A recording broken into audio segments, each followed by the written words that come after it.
Hello. आ रही है आवाज? Yes sir. ठीक है,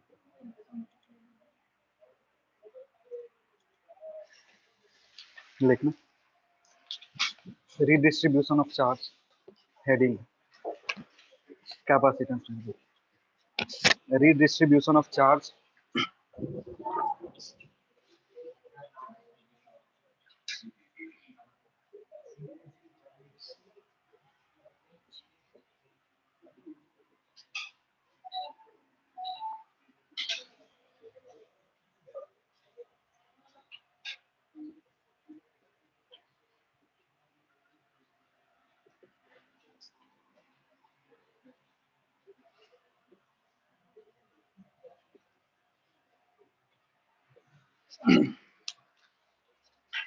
दो कैपेसिटर को अगर कनेक्ट करोगे तो चार्ज डिस्ट्रीब्यूशन कैसे होगा?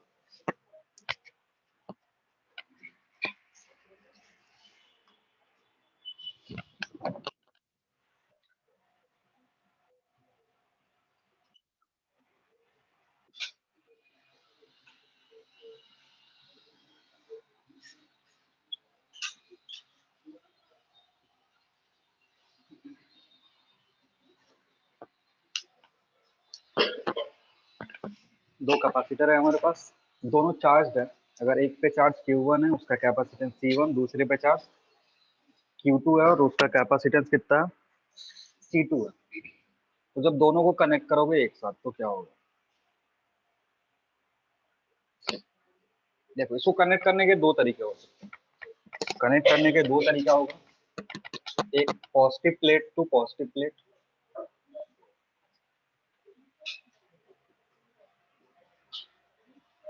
और दूसरा positive plate to negative plate. मतलब अगर इसका इसका पॉजिटिव ज्वाइन करोगे तो फिर इसका इसका नेगेटिव ज्वाइन करना पड़ेगा, ये सेम चीज है। दूसरा, अगर इसका पॉजिटिव और इसका नेगेटिव ज्वाइन करते हैं तब क्या होगा? ये दो सिनेरियो यहाँ से बनता है, या तो पॉजिटिव को पॉजिटिव से ज्वाइन करोगे या फिर पॉजिटिव को नेगेटिव से ज्वाइन करोगे। जैसे इसका इससे ज्वाइन कर दिए और ये इससे ज्वाइन कर दिए। ये कौन सा सिनेरियो? ऊपर वाला, ठीक है। नीचे वाले में क्या होगा? इसका पॉजिटिव इसके नेगेटिव से ज्वाइन होगा और ये इस तरीके से ज्वाइन होगा। तो जब इन दोनों को ज्वाइन करेंगे तो क्या होगा? चार्ज रीडिस्ट्रीब्यूट होगा। हेडिंग वही है, रीडिस्ट्रीब्यूशन ऑफ चार्ज। मतलब इस पे जो चार्ज Q1 था और इस पे जो चार्ज Q2 था वो डिस्ट्रीब्यूट होगा, ठीक है। क्योंकि अभी इस सिनेरियो में यहाँ पे पोटेंशियल देखोगे, पोटेंशियल कितना होगा? Q इक्वल्स टू CV से अगर पोटेंशियल निकालोगे तो इसके लिए जो पोटेंशियल होगा V1, उसकी वैल्यू कितनी होगी? Q1 by C1। इधर V2 कितना होगा? Q2 by C2। और ये दोनों वैल्यू अगर सेम नहीं है, Q1 Q2 और C2 C1 का रेशियो बराबर अगर नहीं है तो क्या होगा? चार्ज का रिडिस्ट्रीब्यूशन होगा। अगर वोल्टेज दोनों के अक्रॉस सेम नहीं है तो चार्ज एक से दूसरे पे फ्लो होगा। वोल्टेज सेम होगा तो कोई फ्लो नहीं होगा, क्योंकि वैसे केस में ये दोनों बैलेंस रहेंगे। पोटेंशियल अगर दोनों के अक्रॉस सेम रहेगा तो कोई चार्ज का फ्लो नहीं होगा। लेकिन जैसे ही तुमने दोनों को ज्वाइन करा और ज्वाइन करते टाइम अगर ये सिनेरियो है कि V1 और V2 की वैल्यू इक्वल नहीं है तो इस केस में चार्ज का रिडिस्ट्रीब्यूशन होगा और वही हमें पता करना है। तो जैसे ही ज्वाइन करोगे ना, तो ज्वाइन करोगे चार्ज फ्लो होगा। अगर ये कंडीशन सेटिस्फाई कर रहा है तो कब तक फ्लो होगा? जब तक दोनों इक्वल ना हो जाए, ठीक है। कब तक फ्लो होगा? जब तक दोनों कॉमन पोटेंशियल अचीव ना कर ले। तो ये कोई भी कंडीशन, इस कंडीशन में लो या फिर दूसरे वाले कंडीशन में लो, चार्ज का फ्लो तब तक होगा जब तक दोनों के क्रॉस जो पोटेंशियल है वो क्या हो जाए? सेम ना हो जाए, ठीक है। और जैसे ही पोटेंशियल सेम होगा, पोटेंशियल सेम होते ही चार्ज का फ्लो रुक जाएगा और उसके बाद हम फाइनल पोटेंशियल कैलकुलेट करने के बाद दोनों पे चार्ज कितना होगा वो इजीली कैलकुलेट कर सकते हैं, ठीक है। तो यहाँ पे जब दोनों को ज्वाइन करोगे ना तो सबसे पहला चीज होता है कि चार्ज कंजर्व होना चाहिए। ज्वाइन करोगे तो क्या होगा? चार्ज कंजर्व रहेगा, क्योंकि चार्ज एक से फ्लो होकर के दूसरे पे जा रहा है, कहीं लॉस और गेन नहीं हो रहा है। तो जो फाइनली चार्ज था ना उसका जो वैल्यू होगा वो Q1 प्लस Q2 के बराबर ही होगा। आ रही है बात समझ में? तो कुछ चीज ध्यान रख के इसको लिखो नीचे, लिखना इसमें। On joining On joining two capacitor together, joining two capacitor together,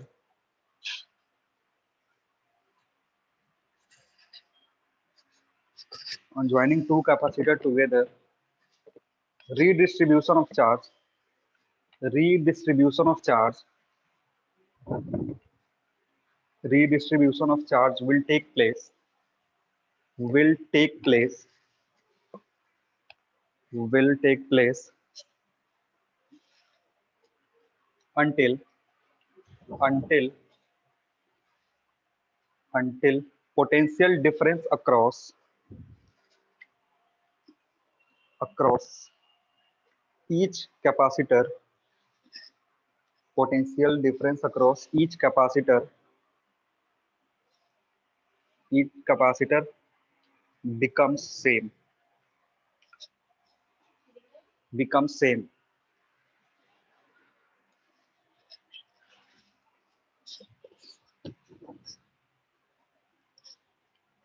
तो ऐसा सिनेरियो हमने क्या करा, दोनों को कनेक्ट करा,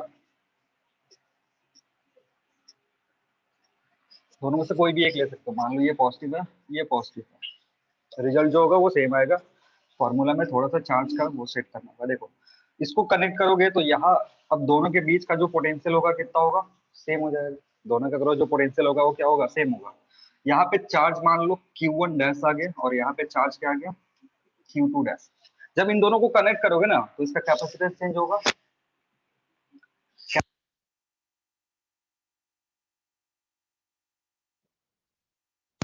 और ना ही कोई डाइलेक्ट्रिक इंसर्ट कर रहे हो, तो जो भी कैपेसिटेंस है वो जितना पहले था अभी भी क्या होगा, उतना ही होगा। तो ये C1 था और ये क्या था, C2। ये जब अलग अलग थे तब का सिनेरियो है। जब जैसे हमने कनेक्ट किया, चार्ज इस पे कितना हो गया, Q1 डैश, इस पे कितना हो गया, Q2 dash.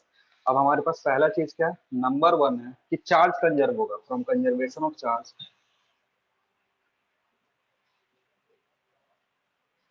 Q1 plus Q2 बराबर किसके होगा, Q1 dash plus Q2 dash. क्योंकि यही चार्ज क्या हो रहा है, रीडिस्ट्रीब्यूट होकर Q1 डैश और Q2 डैश में चेंज हो रहा है।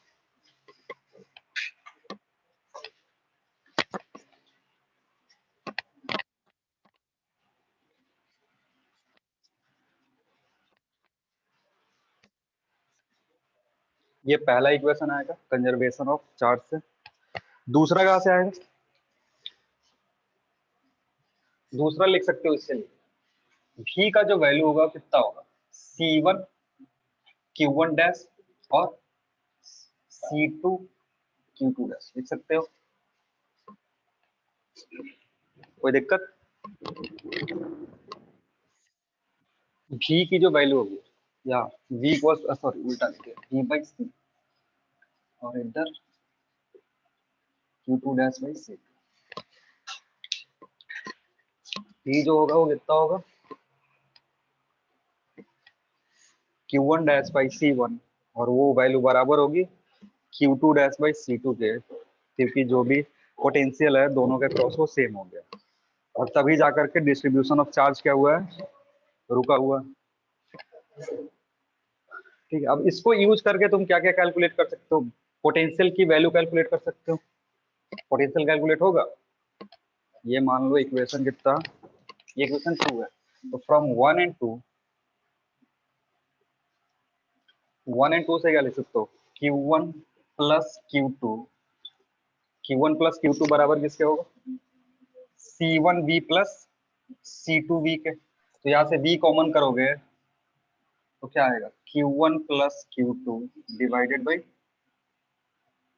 C1 प्लस C2, ये कॉमन पोटेंशियल।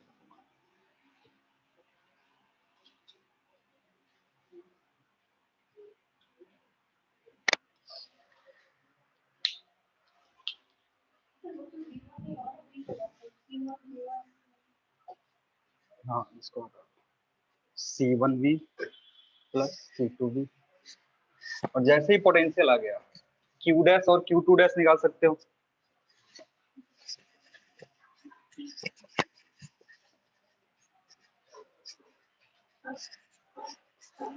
Therefore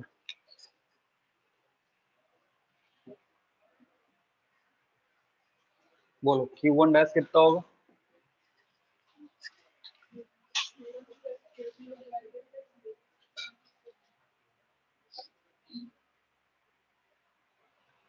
ठीक है, और Q2 डैश कितना होगा?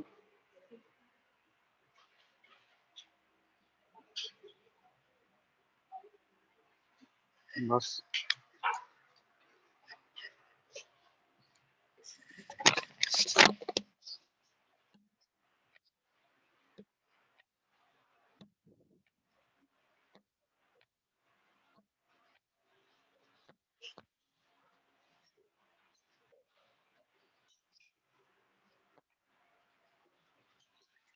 डिस्ट्रीब्यूशन के बाद अगर कनेक्ट करोगे ये सिचुएशन आएगा।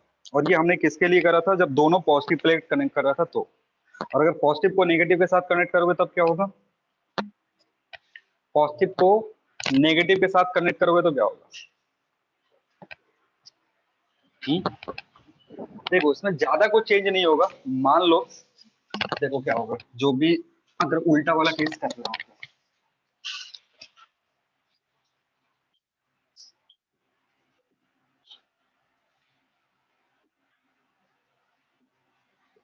अगर ऐसे कनेक्ट करे होते तो क्या होता?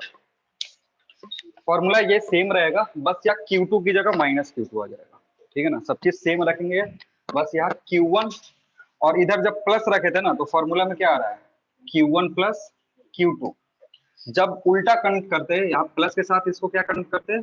माइनस। तो प्लस के साथ माइनस कनेक्ट करोगे ना तो जो भी फॉर्मूला आया है उसमें बस थोड़ा सा चेंज होगा। क्या आ जाएगा यहाँ पे? माइनस, और यहाँ पे माइनस। किसी एक को करेंगे, दोनों को नहीं कर दोगे। ठीक है, दोनों करोगे तो गलती हो जाएगा। तो ये है केस बी के लिए।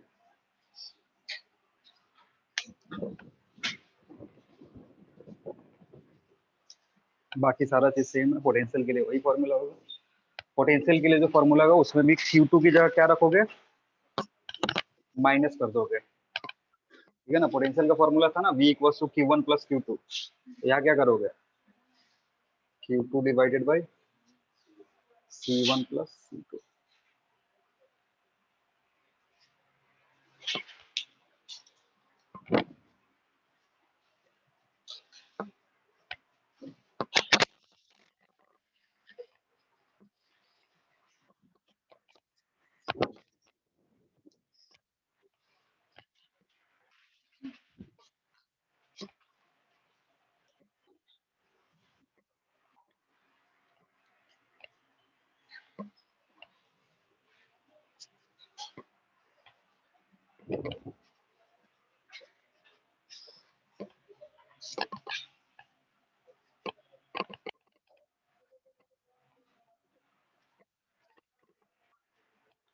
एक चीज और लिखना, redistribution of charge. Redistribution of charge next heading ये भी। हाँ, redistribution of charge, redistribution of charge when capacitance of a capacitor, when capacitance of a capacitor is changed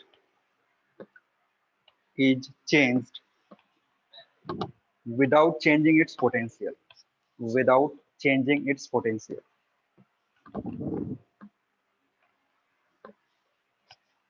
without changing its potential।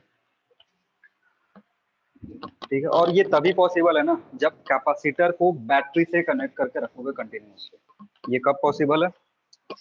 Voltage constant करने के लिए। जैसे ये situation है, ये कैपेसिटर है, इस पे चार्ज Q है और इसका जो कैपेसिटेंस है C है।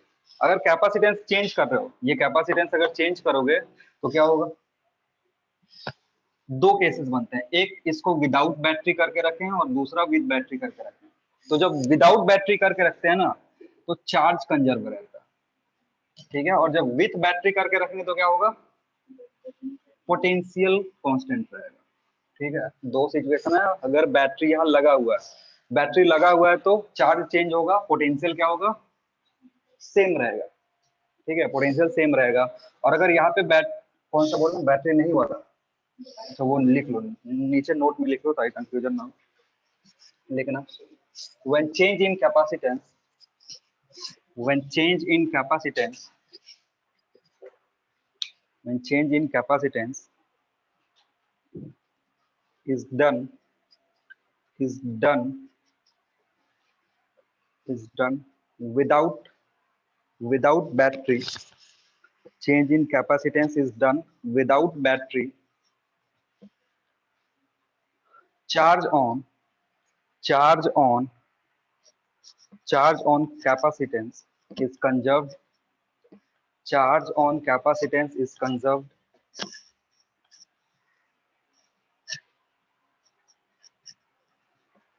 And and with battery, and with battery, and with battery, with battery, its potential remains constant. And with battery, its potential remains constant. Potential remains constant. इसको एक प्रॉब्लम के help से करेंगे, लिखना, लिखो इसमें।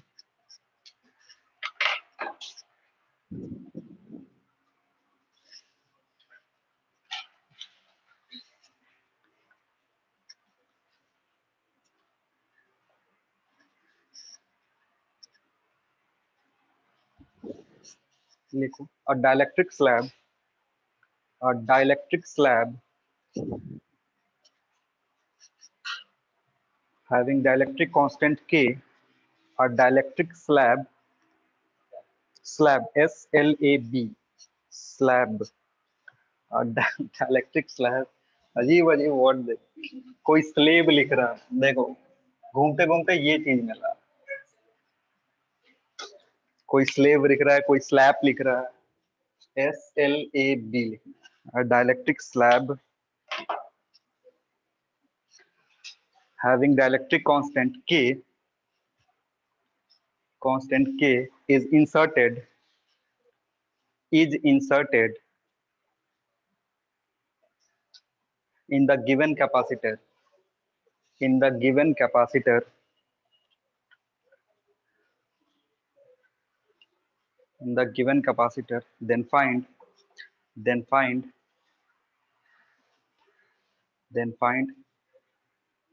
change in charge, then find change in charge stored on the capacitor,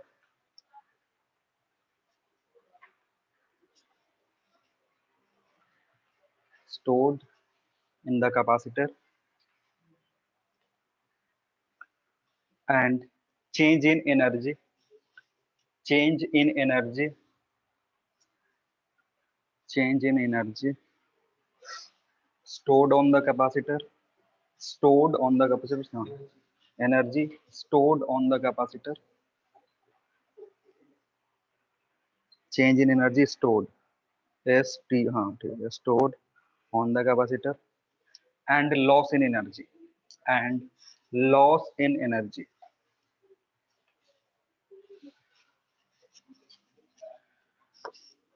देखो अगर ऐसा दिया हुआ है इस कंडीशन में, तो ये तीन चीजों में से कोई एक पूछ सकता है तुमसे, या तो चेंज इन चार्ज पूछ लेगा कि चार्ज में कितने का चेंज हुआ, या फिर चेंज इन एनर्जी पूछ सकता है, और नहीं तो थर्ड क्या है, लॉस कितने होगा। तीनों में से कोई एक तुमसे पूछेगा, तीनों तो पूछ नहीं सकता, तो फिर उसके लिए कितने ऑप्शन देने पड़ेंगे, 12 ऑप्शन देने पड़ेंगे, ठीक है। अब देखो, अभी इस पे चार्ज निकालोगे, जब कुछ इंसर्ट करके नहीं रखा हुआ है, चार्ज निकालोगे तो कितना होगा, Q इक्वल्स टू CV, इतना चार्ज है इस पे। जैसे यहाँ पे डाइलेक्ट्रिक स्लैब लगा हुआ है, तो इसका जो कैपेसिटेंस है वो चेंज होगा, कितने से, जो कैपेसिटेंस है ना वो कितना होगा, ये इनिशियल ऐसे लिख सकते हो, कैपेसिटेंस पहले C था, जब इसमें डाइलेक्ट्रिक स्लैब इंसर्ट करे जिसका कैपेसिटेंस, जिसका डाइलेक्ट्रिक कांस्टेंट कितना है K है, तो उसका कैपेसिटेंस कितना हो जाएगा, K इंटू C, होता है ना फॉर्मूला, क्या होता है epsilon naught A by D होता है, और इस एप्सिलॉन को अगर ऐसे रखोगे तो इसको चेंज करके के इंटू एप्सिलॉन नॉट कर सकते हैं। तो ये सी था, अब सी की जगह तो नया जो कैपेसिटेंस होगा कितना होगा, के इंटू सी होगा। आ रहा है ना समझ में? जब भी डाइलेक्ट्रिक स्लैब यहाँ इंसर्ट करते हैं तो के से इंक्रीज हो जाता है।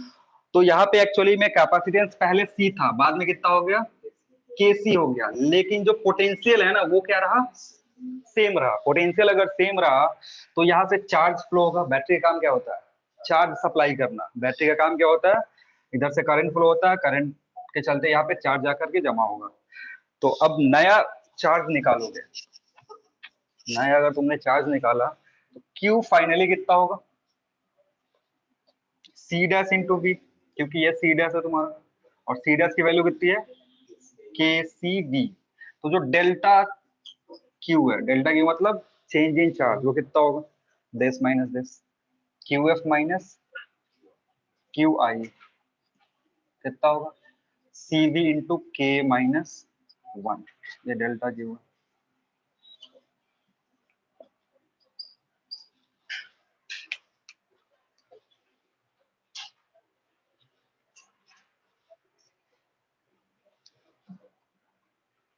और इसी को कभी कभी सवाल में ऐसे बोल देता है, extra charge supplied by the battery. ये सप्लाई कौन कर रहा है, बैटरी कर रहा है।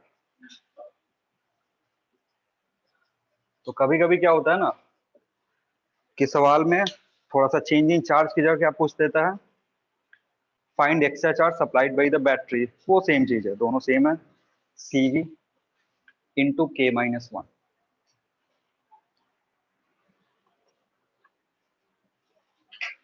चेंज इन एनर्जी कैसे निकालोगे, कि एनर्जी में कितना चेंज हुआ, इनिशियल एनर्जी कैसे आएगा, इनिशियल एनर्जी कितना होगा, half C V square, final C dash V square, ठीक है ना, half C dash V square. तो इजीली उसको भी कैलकुलेट कर सकते हो। इनिशियल एनर्जी यू आई अगर लिख रहे हो, हाफ सी वी स्क्वायर, पहले इसको जल्दी लिख लो,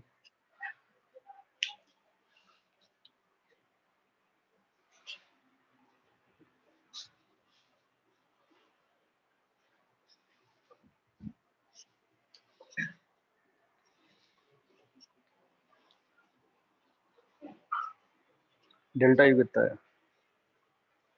के स्क्वायर नहीं होगा यार, सी डैश की जगह के सी पुट करोगे ना, स्क्वायर क्यों पुट कर रहे हो। यू आई इतना, यू एफ जो होगा वो होगा half C dash V square, क्योंकि पोटेंशियल चेंज हो नहीं रहा, तो हाफ कितना हो जाएगा, के into C V square.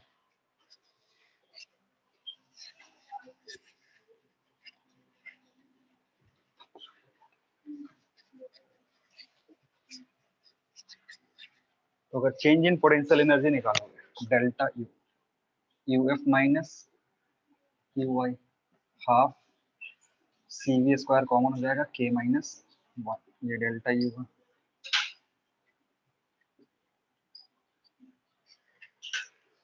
Change in energy पूछता, कितना लिख दोगे हो जाएगा।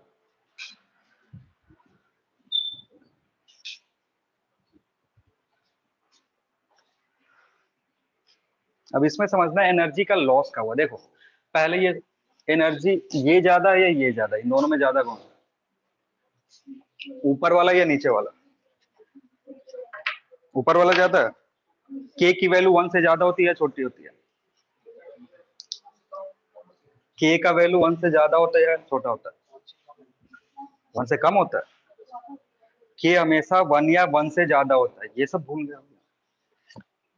के का जो वैल्यू होता है वो 1 या 1 से क्या होता है, ज्यादा होता है। 1 किसके लिए होता है, 1 होता है वैक्यूम या एयर के लिए, इन्फिनिटी किसके लिए होता है,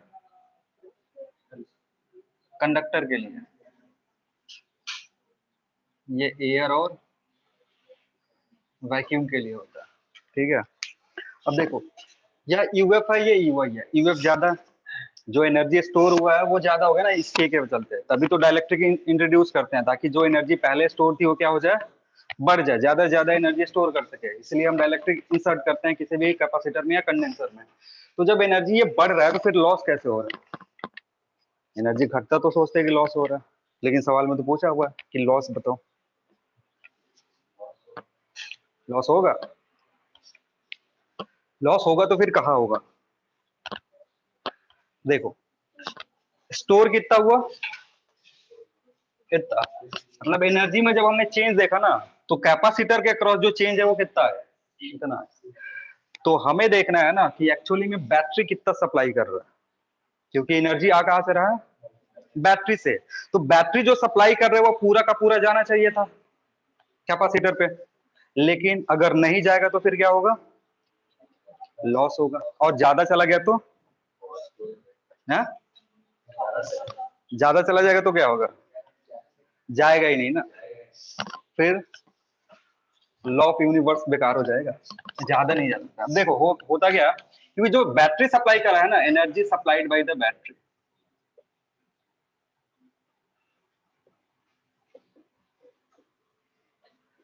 energy supply by the battery निकालने के लिए कभी जो फॉर्मूला यूज होता है वो होता है charge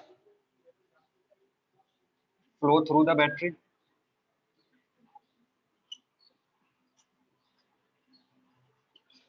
into its potential difference. ठीक है, कभी भी बैटरी से, बैटरी ने कितना एनर्जी सप्लाई करा वो कैसे निकालते हैं, चार्ज उस बैटरी से कितना फ्लो हुआ इनटू उसका पोटेंशियल कितना। तो बैटरी से चार्ज कितना फ्लो हुआ था, अभी हमने कैलकुलेट करा है कि बैटरी से कितना चार्ज फ्लो हुआ, एक्स्ट्रा चार्ज कितना फ्लो हुआ, CV into, sorry C into ऐसे के माइनस वन इंटू क्या, सीवी, ये फ्लो हुआ था, इतना चार्ज फ्लो हुआ था, इंटू भी, भी क्या उसका पोटेंशियल। तो एक्चुअली में जो एनर्जी सप्लाई करा बैटरी उसकी वैल्यू कितनी है, सीवी स्क्वायर के माइनस वन, लेकिन स्टोर कितना हुआ, यानी आधा क्या हो गया, लॉस हो गया। क्यों लॉस हुआ,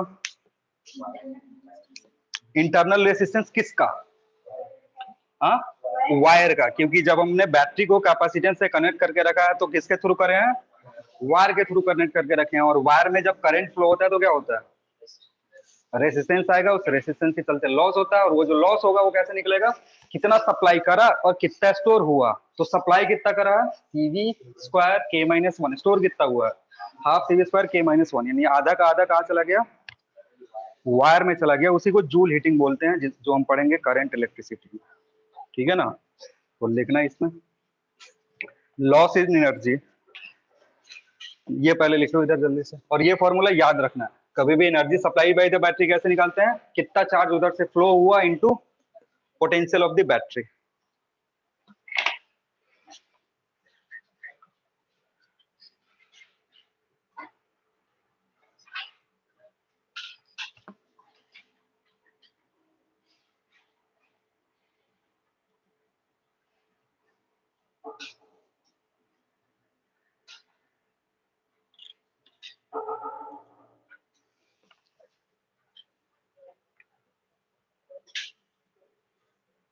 हो गया, लिखना loss in energy is equal to, loss in energy is equal to, loss in energy is equal to energy supplied by the battery, energy supplied by the battery, energy supplied by the battery and energy supplied by the battery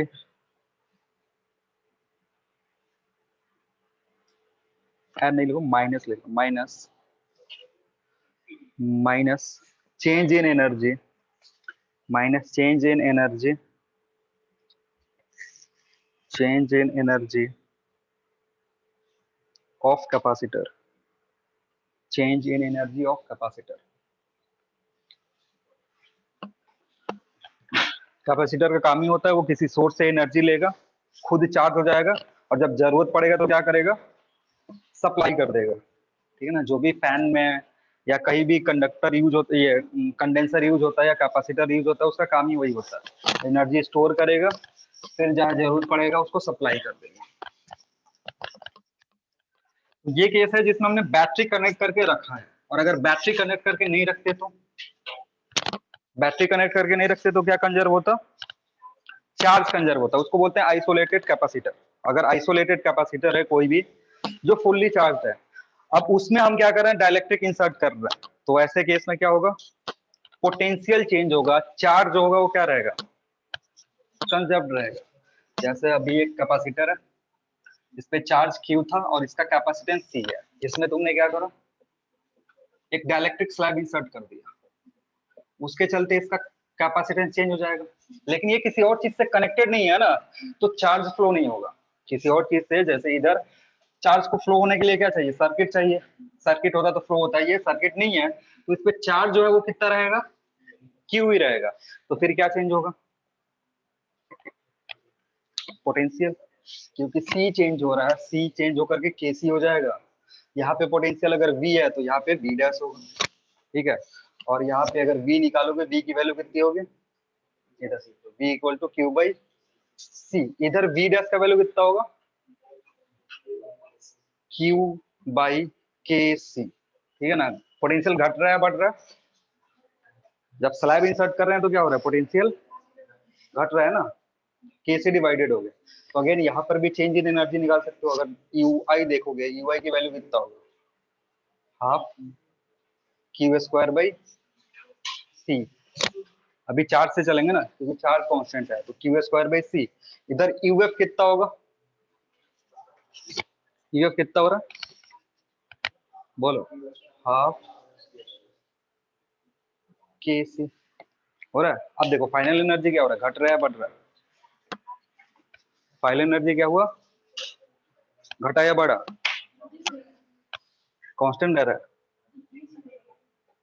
energy decrease कर रहा है ना, क्यों decrease कर रहा है, क्योंकि work done हुआ, ठीक है ना। जब इसको इंसर्ट करोगे, जब स्लैब को इंसर्ट करोगे तो वर्क डन होगा, तो जो भी एनर्जी है, एनर्जी क्या होगा, चार्ज जब कंजर्व रहता है ना, तो चार्ज कंजर्व रहेगा तो फाइनल एनर्जी क्या होगा, कमेगा। ये एनर्जी था, अभी फाइनल कितना हो गया, इतना हो गया। बैटरी वाला ज्यादा इंपॉर्टेंट है, उधर से ज्यादातर सवाल आते हैं, इधर बस ऐसा ही कॉलम बना के लिख लो, ताकि हल्का सा जब कॉपी बाद में पढ़ो तो याद रहे।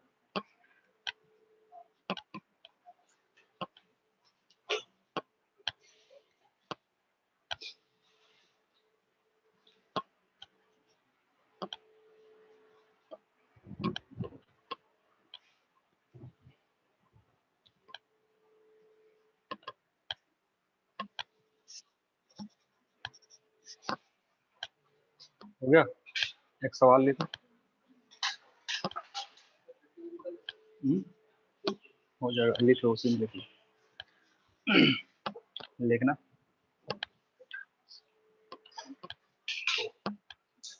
देखो separation between, separation between, separation between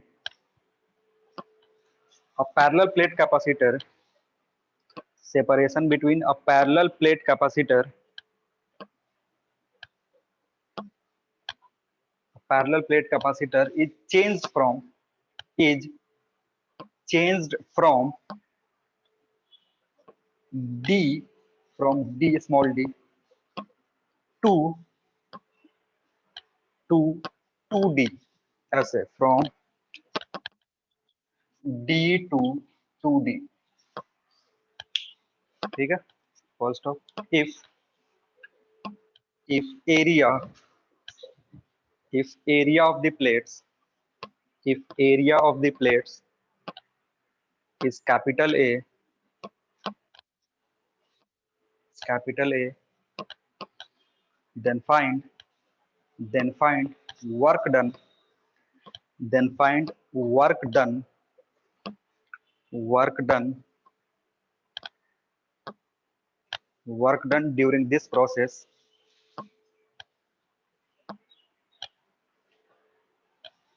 if charge on capacitor is Q, during this process, if charge on capacitor is q, charge on capacitor is q,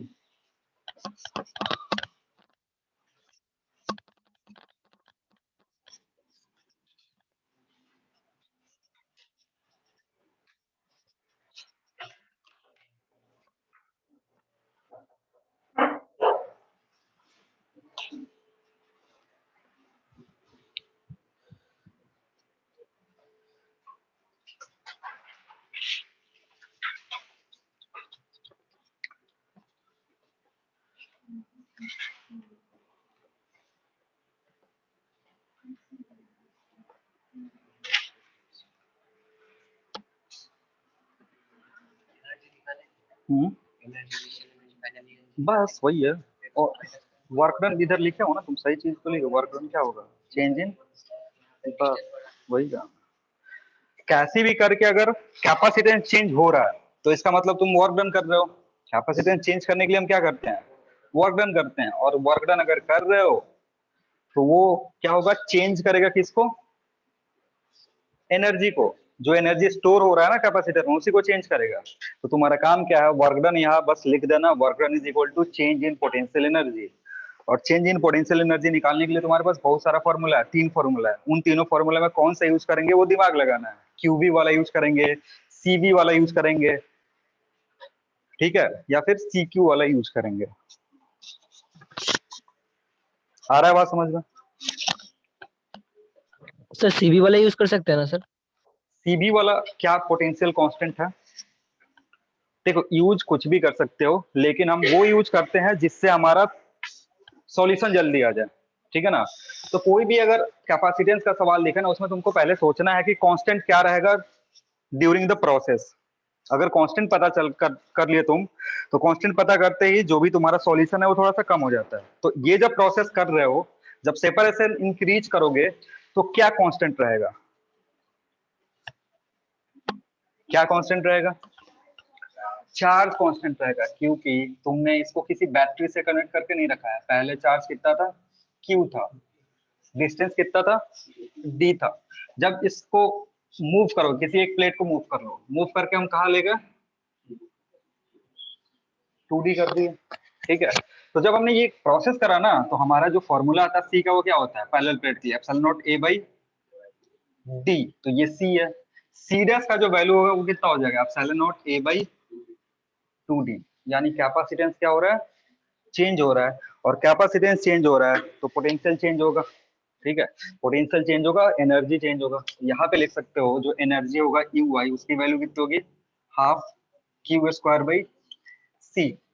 इधर यू एफ जो होगा, यू फाइनल कितना होगा, half Q square by C by 2, ठीक है ना। क्योंकि actually में epsilon naught A by D क्या है, सी के बराबर है, नीचे 2 से डिवाइड है।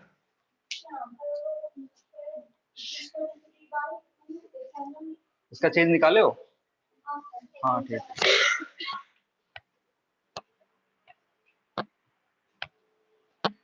अगर v वाला फॉर्मूला यूज करोगे ना, तो फिर तुमको यहाँ से v कैलकुलेट करना पड़ेगा। यूज कर सकते हो v वाला फॉर्मूला भी, जैसे हम लोग यूज करते हैं ना, u is equal to half C V square. तो इस v को ना इधर पहले पुट करना पड़ेगा इस टर्म में। एक्चुअली वो बाद में कैंसिल आउट होकर के इतना ही आ जाएगा। अगर यहाँ भी तुमने half C V square use कर लिया, तो कटने उठने के बाद फिर इतना ही आएगा। तो डायरेक्ट इसको यूज कर लो। फिर v यूज करके यही तक पहुंचने से बढ़िया है डायरेक्ट इसी को यूज करो। तो वर्क डन जो होगा, चेंज इन पोटेंशियल एनर्जी, जो भी कॉमन है उसको बाहर कर सकते हो। कॉमन क्या आ रहा है sir, half Q square by C common आएगा, इधर 1 माइनस 1/2। यही हो रहा है ना, एक बार चेक कर लो।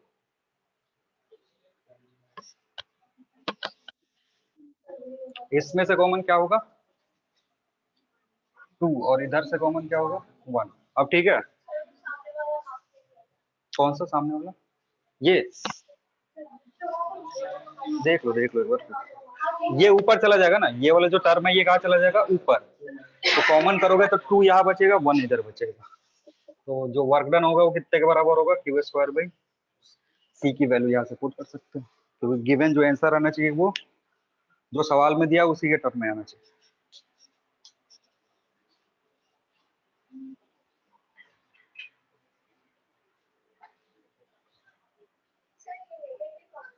क्या होगा? नेगेटिव इसलिए आ रहा है क्योंकि हम वर्क कर रहे हैं। नेगेटिव सर आने का क्या बाहर से दिया मतलब जा रहा है ना सर फोर्स वर्क करने के है? लिए। क्या क्या? हाँ, सर नेगेटिव आने का वर्क डन मतलब वर्क डन होने के लिए सर बाहर से एक्सटर्नल फोर्स दिया जा रहा है। हाँ, नेगेटिव नहीं आ रहा है। अरे देखो, वर्क डन का फॉर्मूला क्या होता है? Change in potential energy. जो चेंज कहने का मतलब होता है यूएफ माइनस यूआई, ये करना। तो जो हम वर्क कर रहे हैं ना, एक्चुअली सुनो, जो वर्क कर रहे हो वही कहाँ स्टोर हो जा रहा है? जो तुम काम कर रहे हो कहाँ चले जा रहा है? इसके पोटेंशियल एनर्जी में स्टोर हो जा रहा है। बाहर से जो तुम वर्क कर रहे हो ना, तो वर्क क्या होता है? एनर्जी एक फॉर्म से दूसरे फॉर्म में कन्वर्ट होता है। तो जो हम एक्सटर्नली वर्क कर रहे हैं वो कहाँ चले जा रहा है? इसमें जाके स्टोर हो जा रहा है पोटेंशियल एनर्जी में। तो इसलिए change in energy UF minus UI कर रहा है। ठीक है, पॉजिटिव आएगा। हाँ पॉजिटिव आएगा, 2 - 1 पॉजिटिव। हमेशा चेंज इन पोटेंशियल एनर्जी लिखोगे। चेंज इन पोटेंशियल एनर्जी का मतलब फाइनल माइनस इनिशियल। ठीक है,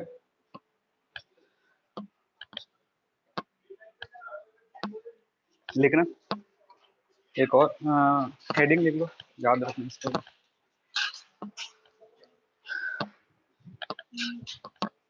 लिखो, force acting between force acting between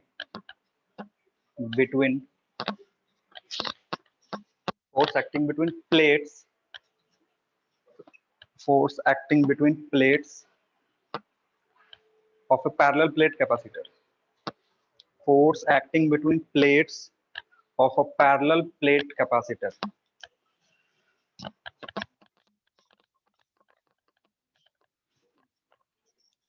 देखो, जो भी कैपेसिटर है उसमें एक प्लस है और एक माइनस है। जो भी प्लेट है ना, दोनों पे इक्वल एंड अपोजिट चार्ज है। इस पे प्लस आता है और इस पे क्या आएगा? माइनस आएगा। तो ये दोनों एक दूसरे को क्या करेंगे? पुल करेंगे या पुश करेंगे?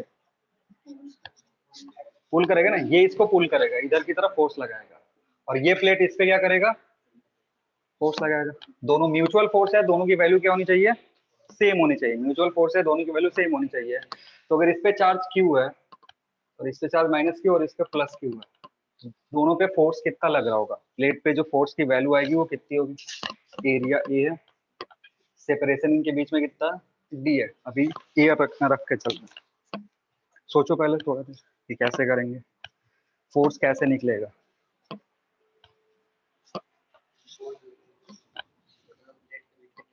हाँ, वो कैसे आएगा? हमें पता करना है कि दो प्लेट के बीच में कितने का फोर्स लग रहा है।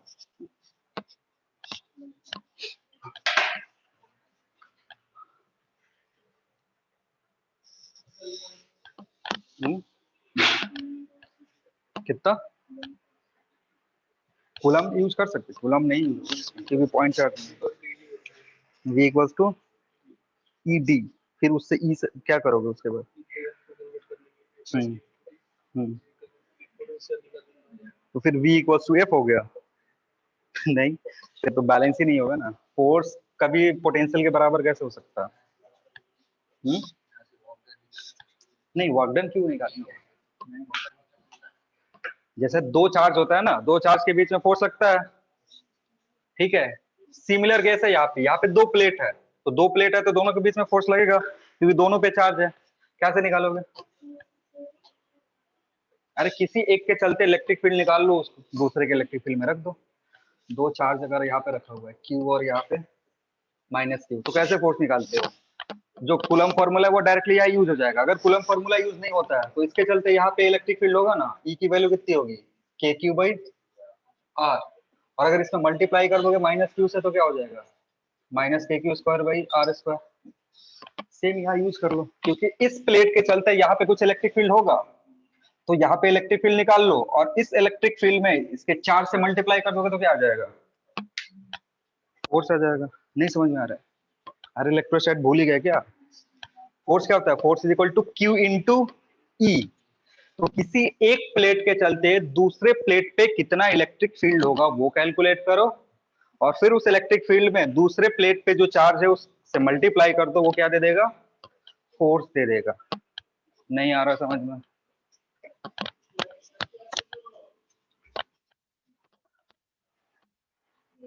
करो करो, अब तो करो। प्लेट के चलते इलेक्ट्रिक फील्ड कितना होता है? अरे मैडम, प्लेट के चलते इलेक्ट्रिक फील्ड कितना होता है? वो तो मैंने चार्ज के लिए लिखा था, पॉइंट चार्ज के लिए। प्लेट के चलते इलेक्ट्रिक फील्ड कितना होता है? अरे सब खा गए हो।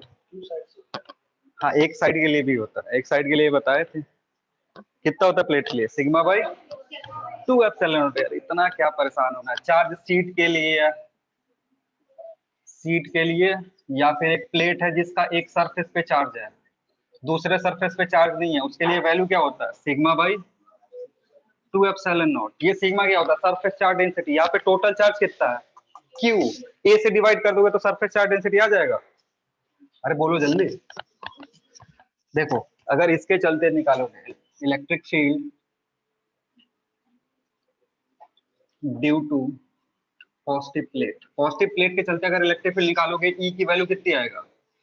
होता है ना sigma by 2 epsilon not. Sigma की जगह क्या रखोगे? Q by A divided by 2 epsilon not. तो क्यू 2a एप्सिलॉन नॉट। हाँ, क्या बोल रहे हो? हो गया। ये इलेक्ट्रिक फील्ड आ गया, और ये इलेक्ट्रिक फील्ड कांस्टेंट होता है। ये कहीं भी कितना होगा की वैल्यू सेम होगी, आर पे डिपेंड नहीं कर रहा है ना। इस पॉइंट पे ले लो, इस पॉइंट पे ले लो, इस पॉइंट कहीं भी लो, इसकी वैल्यू क्या होगी? इतना ही होगा। ठीक है, तो इसके चलते force, so force on negative plate कितना होता है? फोर्स की वैल्यू जो होगा कितना होगा? क्यू इंटू ई। वैल्यू रखोगे क्यू स्क्वायर बाई, बोलो, 2a एप्सिलॉन नॉट। ये फोर्स हो गया तुम्हारा। बस इतना ही करना है। और माइनस साइन यहाँ आएगा ना, जब माइनस क्यू रखोगे तो इसका मतलब है नेचर कैसा है? एब्स्ट्रैक्टिंग है। क्योंकि कोई पूछे सर यहाँ माइनस चार्ज है, अरे माइनस चार्ज क्या डिनोट करेगा कि फोर्स का नेचर कैसा है? एब्स्ट्रैक्टिंग है। मैग्नीट्यूड कितना होगा? Q square by 2a epsilon not. इसको सी के टर्म में चेंज करो, कैपेसिटेंस के टर्म में। कैपेसिटेंस के टर्म में चेंज कर सकते हो, करो। क्योंकि जरूरी नहीं है ना हर बार एरिया और एप्सिलॉन नॉट देगा तुमको। सवाल में क्या दे देगा? कैपेसिटेंस। तो अगर कैपेसिटेंस दिया हुआ है तो फिर फोर्स कैसे कैलकुलेट करोगे?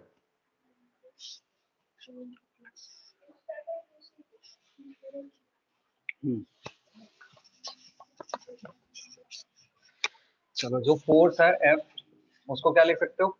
हाफ को बाहर कर लो, क्यू स्क्वायर। ये जो टर्म है एक्चुअली में सी क्या होता है? A epsilon not by D. तो इसमें क्या कर सकते हो? ऐसे कर सकते हो, epsilon naught A by D into D. ऊपर नीचे क्या करें? डी से मल्टीप्लाई कर दिए।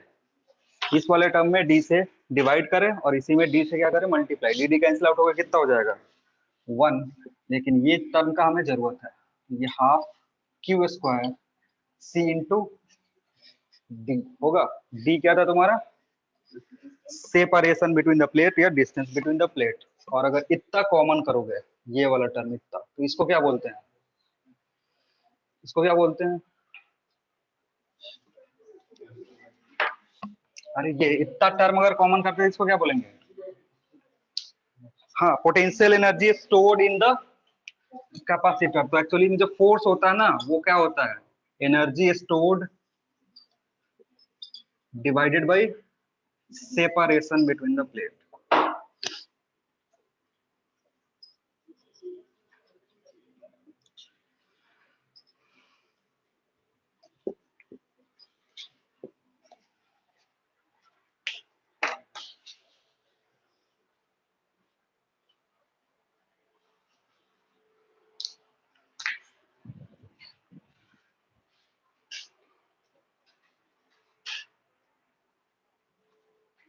दो फॉर्मूला याद रखना है तुमको, ये वाला और ये वाला भी। क्योंकि कभी कभी एनर्जी स्टोर दे देता है, सेपरेशन दे देता है, फोर्स पूछता है। इसको v के टर्म में भी चेंज कर सकते हैं, तो तुम्हारे हाथ में है। तो ये एनर्जी स्टोर जो है इसको याद रखोगे, एनर्जी जिस टर्म में भी दिया होगा कैलकुलेट कर लेना, नीचे से सेपरेशन से डिवाइड कर देना, हो जाएगा।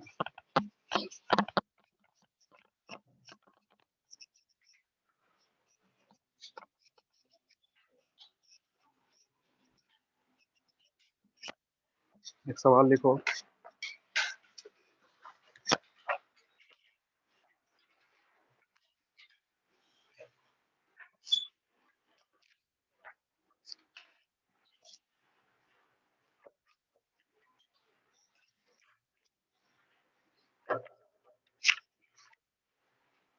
लिखना capacitor, a capacitor, a capacitor having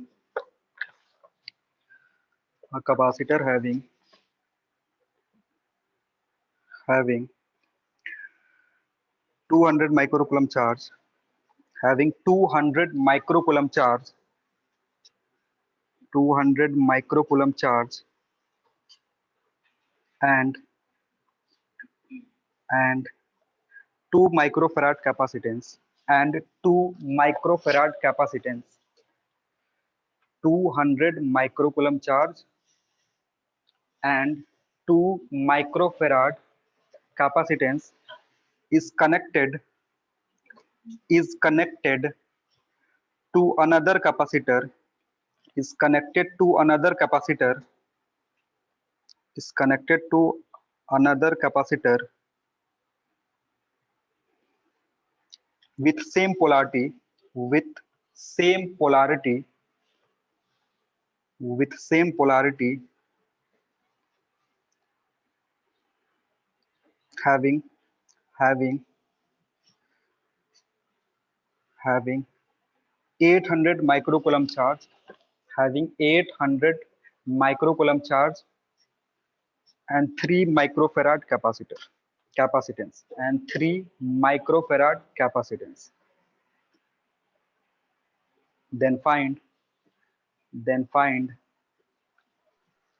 then find common potential, then find common potential, then find common potential and final charge on each capacitor, and final charge on each capacitor.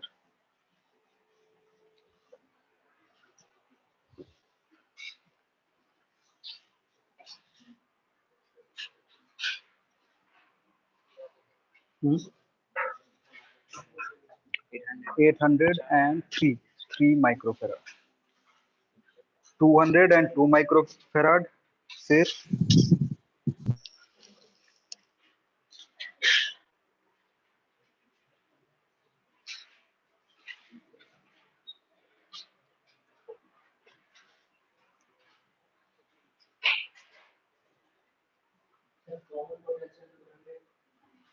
200 क्या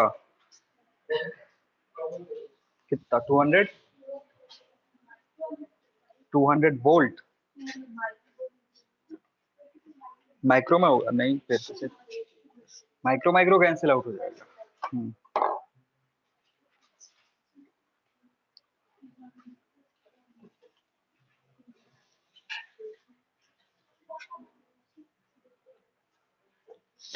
online वाला कोई नहीं कर रहा है क्या?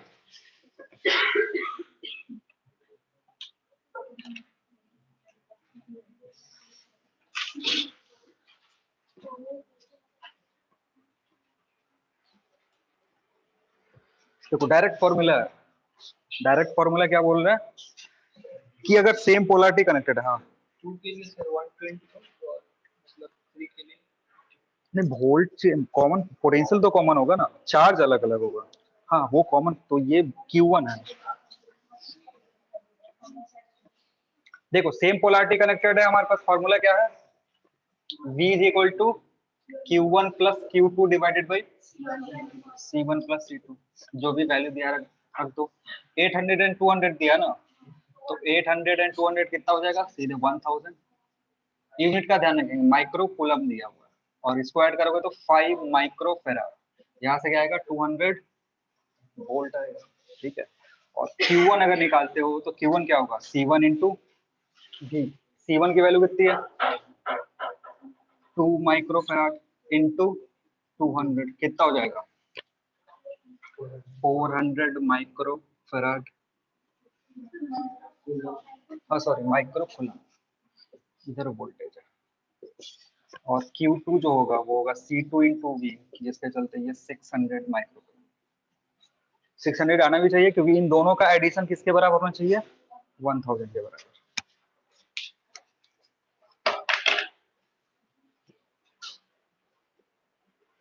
इसी में लिखना next,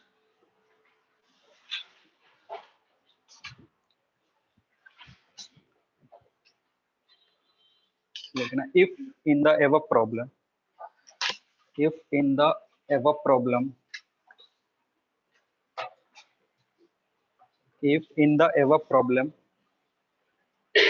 if capacitors are connected, if capacitors are connected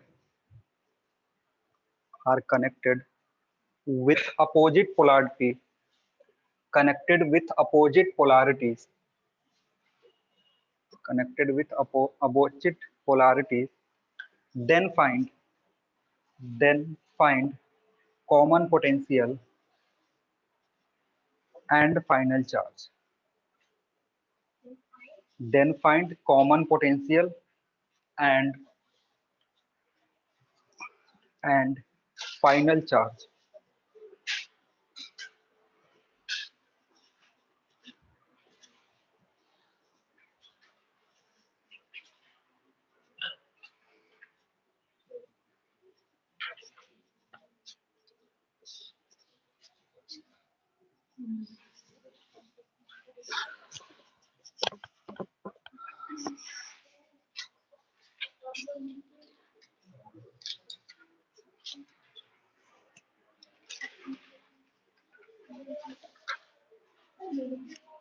negative आ रहा है,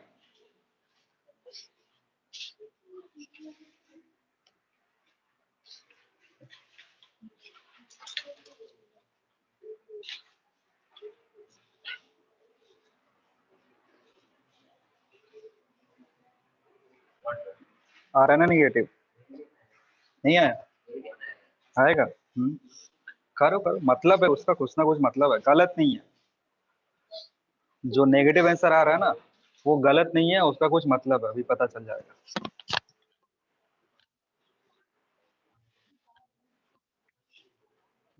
-120 वोल्ट आ रहा है, आएगा, देखो समझना क्यों ऐसा हो रहा है।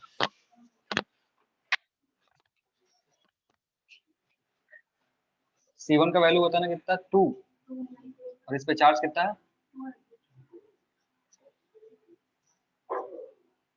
इसको जब हमने कनेक्ट करा तो इधर प्लस है, इसको कनेक्ट किससे करा माइनस से, ठीक है ना, माइनस से कनेक्ट करा। C2 की वैल्यू कितनी है 3 माइक्रोफैराड, और इस पे जो चार्ज है वो कितना है 800 माइक्रो। देखो अब इसमें क्या हो रहा है, जब हमने कैलकुलेशन करा था ना इसके क्रॉस V निकाला था, जब कैलकुलेशन करा था जो कॉमन पोटेंशियल था ये था, ठीक है। कॉमन पोटेंशियल ये निकालने का मतलब है ना, जब हम ऐसा रख रहे हैं तो रेगुलेटिंग ये, रेगुलेटिंग जो कैपेसिटर है वो कौन सा कैपेसिटर है, जब हम ये हमने इसके अक्रॉस V निकाला था, इसके अक्रॉस अगर V निकाल ले हो पॉजिटिव आ रहा है, ध्यान से सुनो क्या आ रहा है, अगर V कैलकुलेट कर रहे हो पॉजिटिव आ रहा है, मतलब जो कैपेसिटर फाइनल पोटेंशियल आएगा ना दोनों का वो पॉजिटिव से कनेक्टेड होगा, और इस पे भी चार्ज ऐसा आ जाएगा कि इसके अक्रॉस जो पोटेंशियल हो जाए क्या हो जाए पॉजिटिव हो जाए। समझना, ये थोड़ा सा कंफ्यूजन होता है।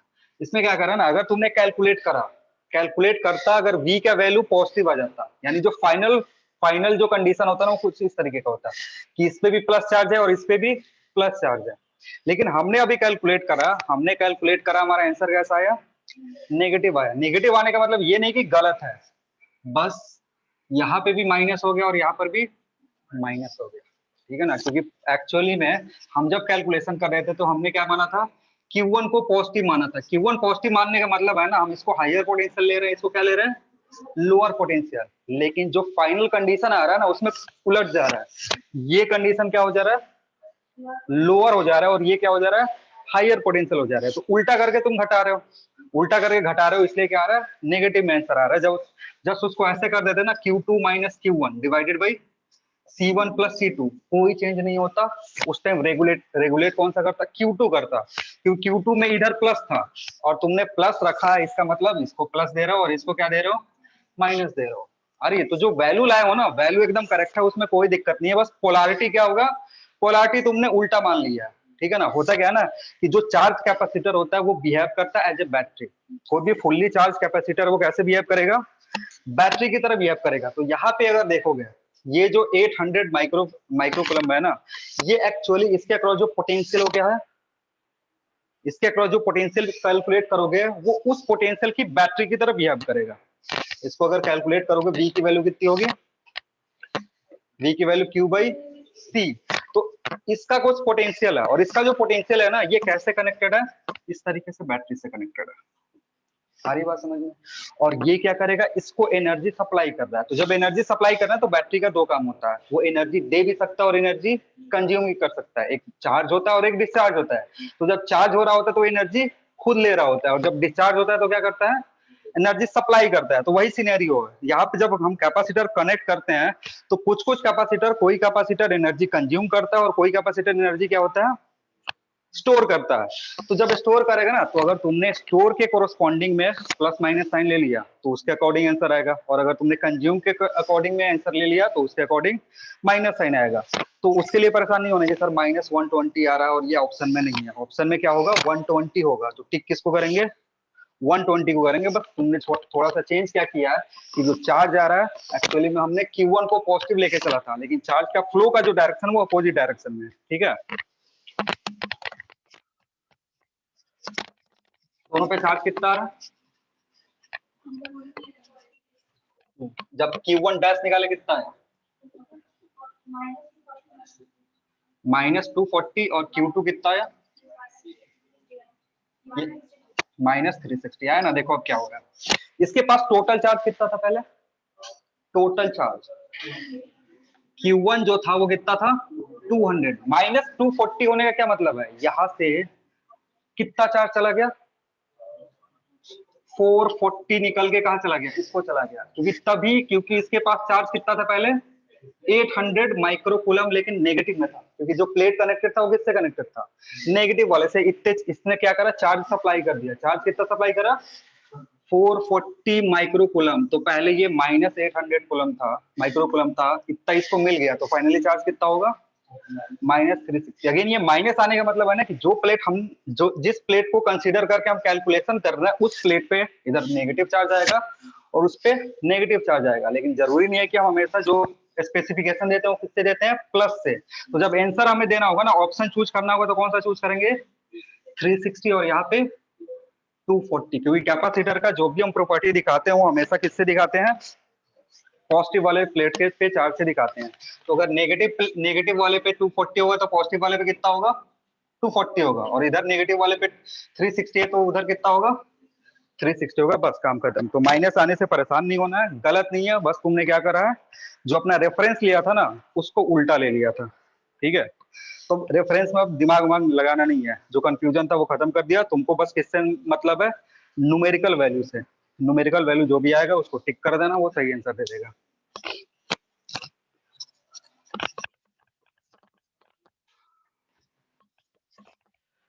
चलो नेक्स्ट लिखो।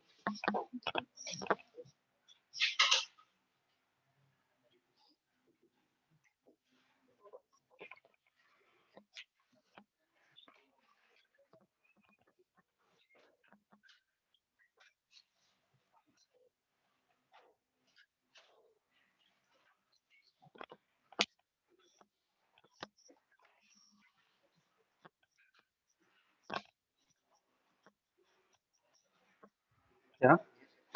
ना ना, पुराना है, इसी में कनेक्टेड है। नया चल।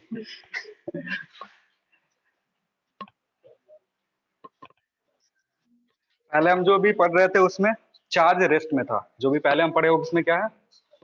चार्ज रेस्ट में था। अभी इलेक्ट्रिसिटी आ गई, चार्ज किस में आ जाएगा? मोशन में। लेकिन चार्ज जो है ना वो मोशन में है कंडक्टर के अंदर। बाहर होता है ना, उसके लिए एक अलग चैप्टर है। अगर हवा में चार्ज लहरा रहा है तो उसके लिए एक अलग चैप्टर बना हुआ है। और इसमें चार्ज कहाँ लहराएगा? कंडक्टर के अंदर, ठीक है। इलेक्ट्रिक करंट क्या होता है? डेफिनेशन बता दो यार, छोटा सा तो डेफिनेशन है बट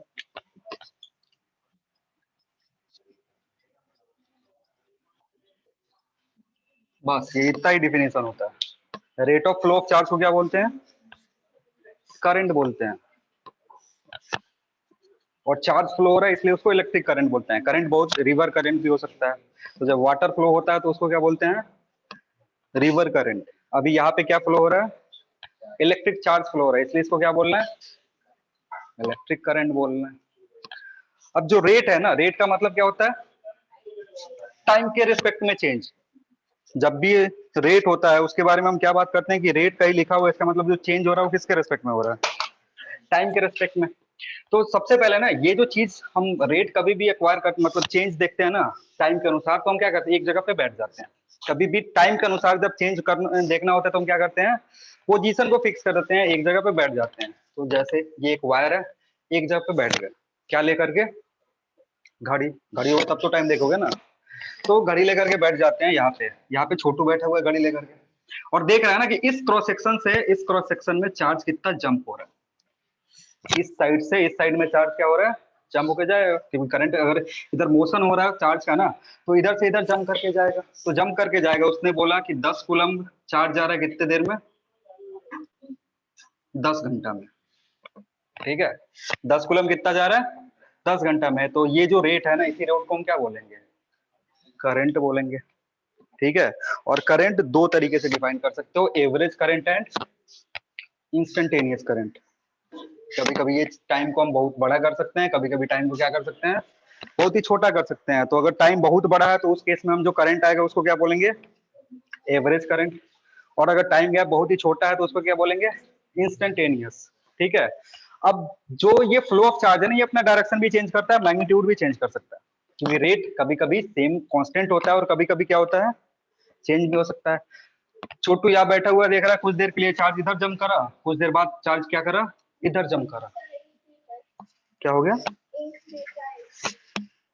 इधर ही गिर रहा है ना।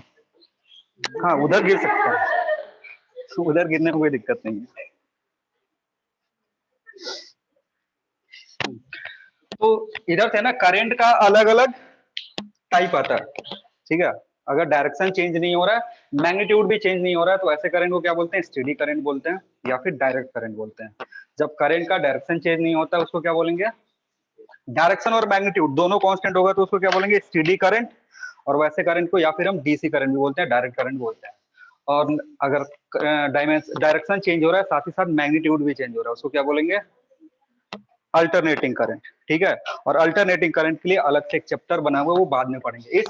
इस वाले चैप्टर में हम जो भी पढ़ते हैं किसके बारे में पढ़ेंगे? स्टेडी करंट के बारे में पढ़ेंगे या फिर डायरेक्ट करंट के बारे में पढ़ेंगे। ठीक। तो नीचे लिखना एवरेज करंट।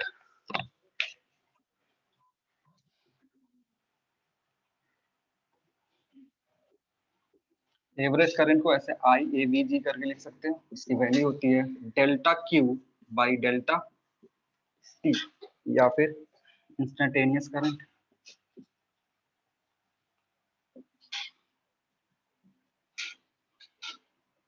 इसको बस आई से भी रिप्रेजेंट कर सकते हो, ये होता है D Q by D T. जो चेंज होगा वो किसके रेस्पेक्ट में हमने कर दिया? टाइम के रेस्पेक्ट में करा, लेकिन बहुत ही छोटे टाइम में।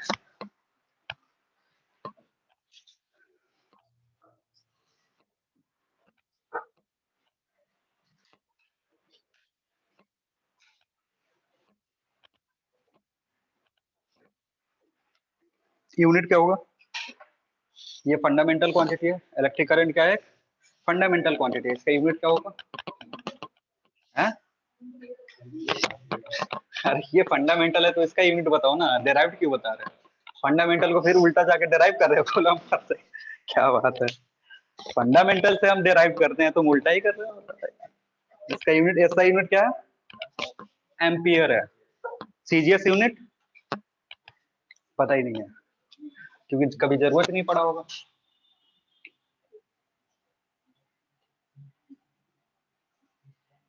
सिंबल इसका ए होता है और ये एस यूनिट है। सीजीएस यूनिट पता है किसी को? बायट का नाम सुने हो? एक लॉ है ना, बायट सेवट लॉ करके, तो एक्चुअली में वो दो साइंटिस्ट का नाम है, बायट अलग है, सेवट अलग है। तो बायट के नाम पे हम सीजीएस यूनिट देते हैं किसका? ये सीजीएस यूनिट। और 1 बायट जो होता है वो होता है 10 एम्पियर के बराबर। 1 बी इज इक्वल टू 10 ए। जरूरत ज्यादा पड़ता नहीं है जानकारी के लिए, क्या पता तुम्हारा भाग्य खराब हो, पूछ दिया एग्जाम में।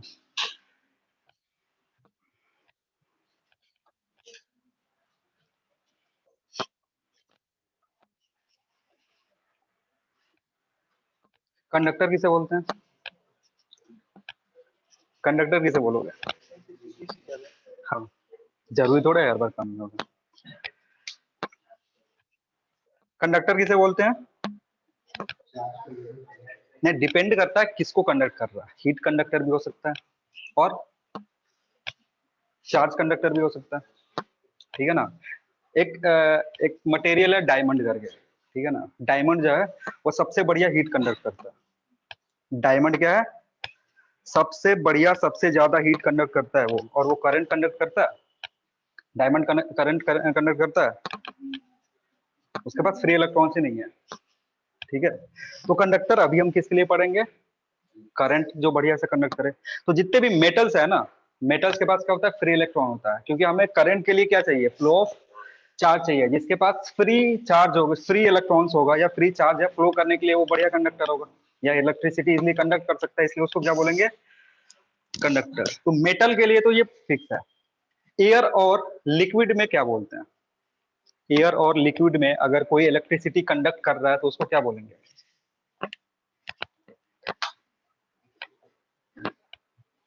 अगर फ्लूइड इलेक्ट्रिसिटी कंडक्ट कर रहा है तो उस फ्लूइड को हम क्या बोलते हैं? क्या बोलेंगे? इलेक्ट्रोलाइटिक। इलेक्ट्रोलाइट बोलेंगे। क्यों? क्योंकि देखो, नॉर्मल फ्लूइड होगा ना, नॉर्मल फ्लूइड मैंने कहने का मतलब जैसे वाटर है तुम्हारे पास, वाटर इलेक्ट्रिसिटी कंडक्ट कर सकता है? वाटर इलेक्ट्रिसिटी कंडक्ट करता है? प्योर वाटर इलेक्ट्रिसिटी कंडक्ट नहीं करता है, ठीक है। प्योर वाटर, स्टिल वाटर भी कहां से करेगा? प्योर वाटर क्या करता है? इलेक्ट्रिसिटी कंडक्ट नहीं करता है, क्योंकि उसके पास फ्री आयंस नहीं है। इलेक्ट्रिसिटी कंडक्ट करने के लिए क्या चाहिए? उस मीडियम में फ्री चार्जेस होने चाहिए, फ्री चार्ज करियर्स होने चाहिए। जब तक फ्री चार्ज करियर्स नहीं होता होगा, इलेक्ट्रिसिटी कंडक्ट वो नहीं करेगा, ठीक है। तो जब भी हम सॉलिड की बात करते हैं तो सॉलिड में कितने होते हैं? दो कंडक्टर्स होते हैं। कौन कौन से? मेटल और सेमीकंडक्टर्स। सेमीकंडक्टर्स पूरा चैप्टर ही पढ़ के आए हो। तो मेटल्स में जो करंट फ्लो होता है वो किसके चलते होता है? फ्री इलेक्ट्रॉन्स के चलते। सेमीकंडक्टर में जो करंट फ्लो होता है वो किसके चलते होता है? होल्स एंड इलेक्ट्रॉन्स दोनों के मदद से। और जो भी फ्लूइड है, फ्लूइड में फ्लो होने के लिए तुमको चार्ज चाहिए। और चार्ज क्या होगा? जब फ्री स्टेट में मिलेगा ना, तभी क्या होगा? वो एक जगह से दूसरी जगह मूव कर जाएगा। अगर बाउंड्री स्टेट में है तो कहाँ कर पाएगा? जैसे अगर वाटर है ना, वाटर में तुमको हाइड्रोजन और ऑक्सीजन का आयन अलग अलग अलग करके मिलता है, मिलता है? हाइड्रोजन और ऑक्सीजन अलग अलग होता है? नहीं होता यार, H2O मॉलिक्यूल होता है उसमें। हाँ, कनेक्टेड होते हैं। लेकिन अगर सॉल्ट को NaCl को वाटर में डालोगे तो Na अलग हो जाएगा और Cl अलग, आयन हो गया, एक प्लस और एक माइनस। करंट फ्लो करेगा। देखे हो ना वो वाली मूवी? कौन सी? हाँ, प्रैक्टिकल है वो, ठीक है ना। तो लिख लो एक, क्या से हेडिंग लिखना, चार्ज करिए।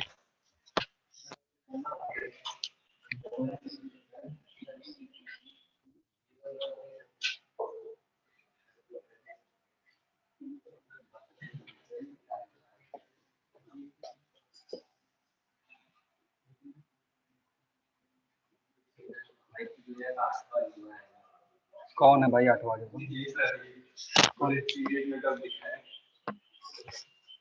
देखा ही नहीं होगा बेचारा, क्या कर सकते हैं।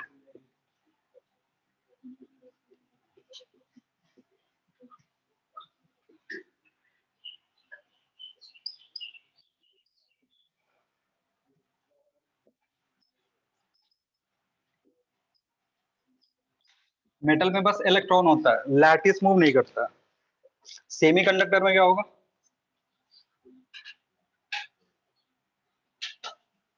सेमीकंडक्टर में इलेक्ट्रॉन्स एंड होल्स।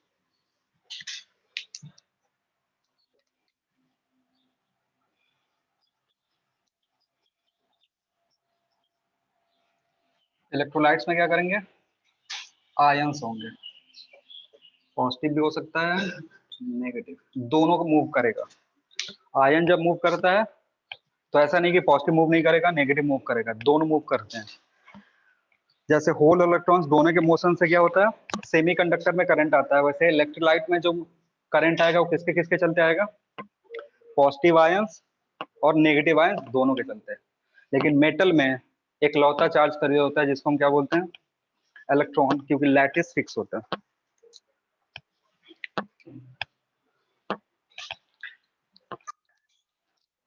टाइम बचा है? चलो एग्जैक्ट टाइम 3 ही बज रहा है। चलो आज के लिए इतना ही, बाकी करेंगे अगले क्लास। Thank you everyone.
एक डायलॉग है एक मूवी का।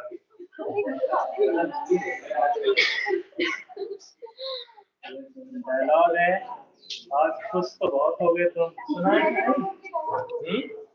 सुना है? नहीं सुना? So sad.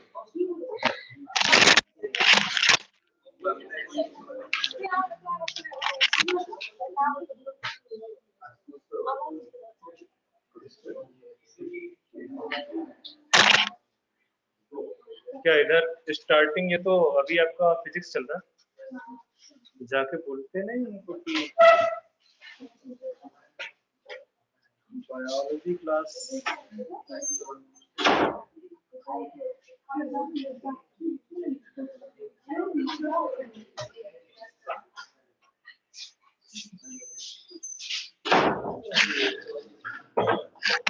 तो उसको हटाने की जरूरत पड़ गई क्या सर? अभी चलना तो वही।